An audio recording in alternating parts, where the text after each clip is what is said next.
Hello YouTube and fellow Star Wars collectors! On this episode of Toys Are the Way, we'll be taking a look at another excellent addition to the Vintage Collection's playset lineup, the Armorer's Forge from Season 3 of The Mandalorian. If you're new to the channel or a fan of Star Wars collecting, be sure to smash a like on this video, remember to subscribe, ring that bell for notifications, or even become a channel member. Welcome back, gang. Here we are once again with another Vintage Collection delivery to wrap up the end of the year, and this time it's the second playset for 2024, the Armorer's Forge from Season 3 of The Mandalorian.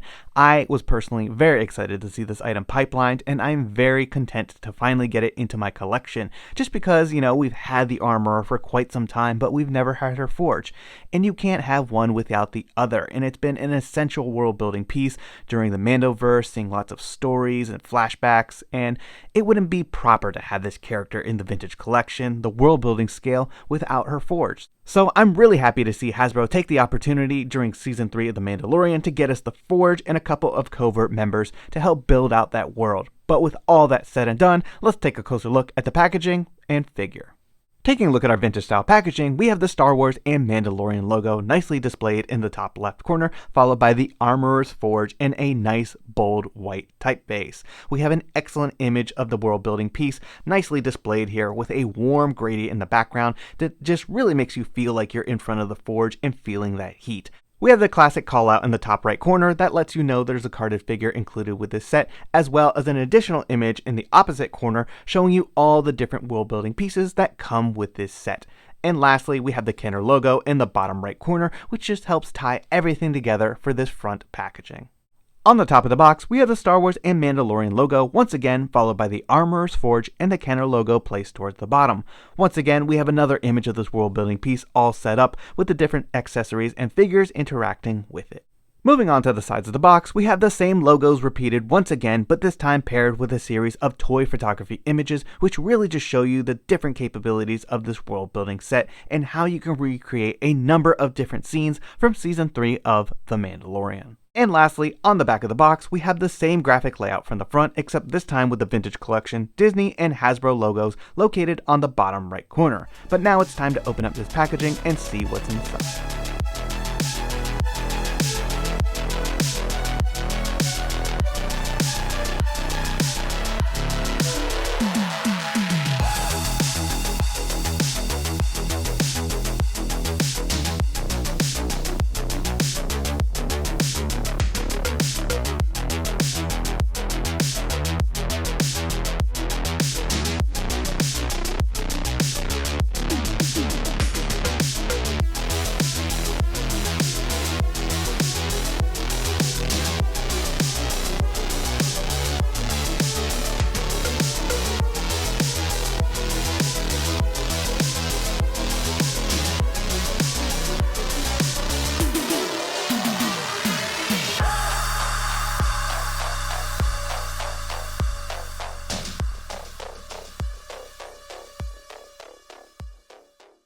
Taking a look at our vintage style card back, we have the Star Wars and Mandalorian logo, followed by the Armor Lakeside Covert World on a red name pill color. We have a wonderful image of the character from Season 3 of The Mandalorian, looking really good with the Kenner logo down below, and doing what she does best, heating up and shaping some Beskar.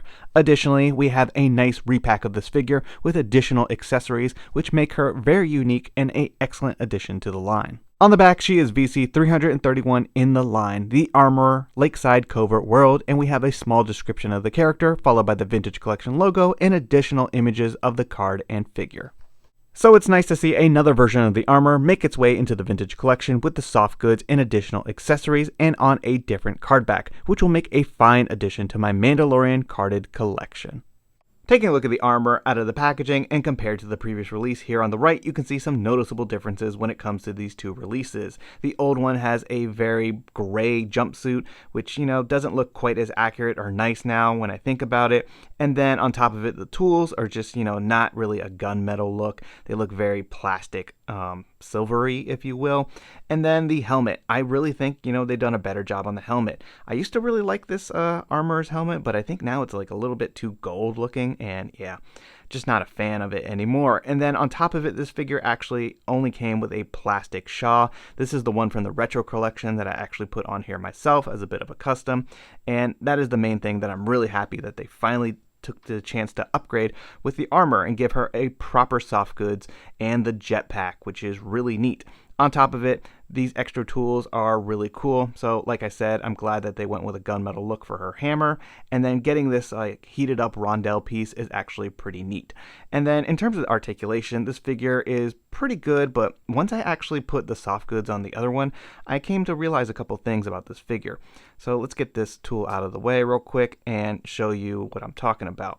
So she does have, kind of a ball jointed shoulder, but it only actually goes up so far. And I think that's because before they just knew it was limited because of the plastic piece, that they didn't really fully articulate it. So it's kind of weird that this ball joint doesn't go all the way up. I think that's a bit of a shame, and it's a limit right there, because the armor should be able to be swinging around her hammer and stuff, and you can still get those poses, but yeah, her arms are not really that great on the upper part. Everything else is up to standard. She's got hinges on the wrist, which is always fantastic. She's got ball jointed elbows. She does have the old style hips still, unfortunately, but they are ball jointed, so that's pretty cool. She's got great range of motion here, and then of course rocker ankles, so she can do a number of different poses, which is fantastic. She's also always had a lot of articulation in like her head, so she can really tilt it and get some of those classic expressions that we saw with the armorer. Going to the jetpack, this is a wonderful addition. I'm glad that they also, were able to tool up a new back for her with the standardized peg there. So you can put different jetpacks on her back, which is pretty cool. And they opted to, put a little hole here in the Shaw, allowing you to clip that in, which, I'm not sure how I like that, because I think that's the only way that they could do it. I don't know how the armor even attached this in the show, but here we are. It just sucks because, if you take it out, there is a hole in the Shaw, but luckily it's like kind of like furry and stuff like that, to where like you don't really notice it too much if you do take that out. But regardless, I think the jetpack looks really cool as well. Really nice paint applications on there. It's got this copper like missiles on the top, and I think that looks really cool.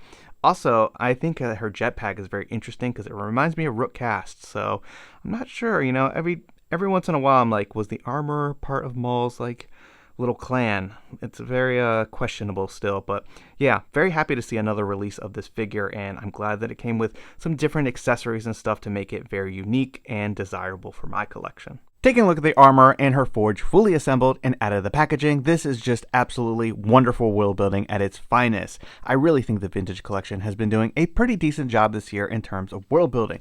We recently got a new vehicle, the E-Wing, which is fantastic to see, and we also recently got those Imperial Light Cruiser hallways, which that's just giving us a lot of different things to interact with our figures and build out environments, and that is just world building at its finest. So I think this has been a pretty decent year in terms of world building. Taking a look at the Armorer's tool chest here, this is a really cool piece that I'm actually pretty happy they included. First off, I really love these extra helmets. What a great thing to include. I will definitely be putting these on other figures to make customs and stuff like that, but yeah, they're pretty great. That's pretty much the Bo-Katan helmet. This is the one from Din, which is like a different paint application on it. And then over here we have Paz Vizsla's, which is a really cool helmet, and yeah, this will make some great customs. But I also like that you have this little locker compartment here that you can just store them in and keep them safe. So really cool stuff. Then taking a look at the chest, it's got some pretty decent sculpting in the back there.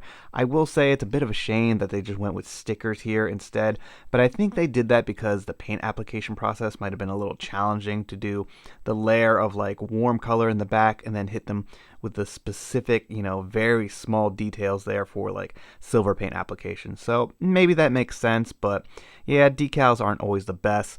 I think it's pretty cool too that this is like a little universal like little shelf here that you can put different tools on and just like have them displayed like that. So that's pretty neat as well. It's definitely a little tricky to get them off of there and on, but yeah, I like having that option to be able to display these on there.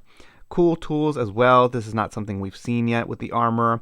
This is similar to the first release, one of her tools that we got, but this is cool for her pouring that melted down Beskar. So pretty neat stuff there. And I also like that you're able to, take the tools and put them on the forge and just like have them displayed like that. So that's also very cool and a nice interactive feature of this set.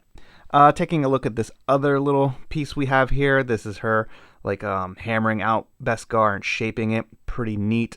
And then you're able to pop this piece off and also put this different piece there too. So lots of flexibility with this set in terms of the accessories and tools, which I think is pretty neat and some good designing there. Then we have Grogu, who is a figure that we are very familiar with in the vintage collection. But taking a closer look at him, he's got some pretty decent detail on there, and I'm actually pretty happy that we're getting this version of him with his Beskar rondelle. So pretty neat, and it was a nice way to like kind of sneak him in there. And yeah, other than that, there's not much going on with this Grogu. He's pretty similar to many of the releases we've seen. He's got some articulation in his arms there. He's got a little bit of, some head articulation, pretty much go side to side. But for the most part, very similar to many Grogus that we've seen in the vintage collection. But I still thought it was neat that they actually included him in this set. So that is cool. And then, of course, we have the jetpack, which I wish there was somewhere to like store this properly, but it's also cool to just kind of have it sitting there and, displayed as so. So one of my favorite parts about this set is the translucent plastic that they used on the forge itself, which allows you to put some light under there and make it look like it's actually on and melting down Beskar. That is some really good design, and I really, really appreciate that kind of attention to detail. I unfortunately don't have any lights that are small enough just to fit in that rounded spot, so I have this completely set up on a couple of these pucks that I use for toy photography, but if you find a small enough light, you can have it in there and just like have that on. So that's pretty cool, and I'm definitely very happy about that feature. One thing I forgot to mention is I'm not a big fan that they opted to leave out one paint application on the tool chest, and that is the Mythosaur logo that she has on there. I think that would have been a nice touch. And while we do have the Mythosaur like statue added to the wall, it would have been cool to also get that paint application added to the chest. And taking one last look at the Armorer's Forge, you can see some great details and sculpting on the forge itself, especially on this control panel here. I think that's really nice. And yeah, overall, I think they used a really nice color for the gunmetal plastic that they molded this thing in. And yeah, I can't get over the translucent plastic. That was just a really nice touch. The upper part of the forge has some really good sculpting on it as well, but for the most part, there's no weathering or anything on this. And then, yeah, looking at that rock wall too, it's got some pretty good, texture going on there. It does look a little clean and plastic-like. I might dirty it up a little bit since I have two of these sets, but for the most part, it doesn't really bother me. And I guess you could say the same thing about the sandy, floor piece, but overall, I think this is a really nice looking set. And then, yeah, the locker itself, pretty good. Great sculpting in there, but again, maybe could have used a little bit of weathering, and it would have been nice to get those paint applications. But overall, I think this is such a fantastic set. And naturally, I just want to have it set up in some toy photography and put it to the test.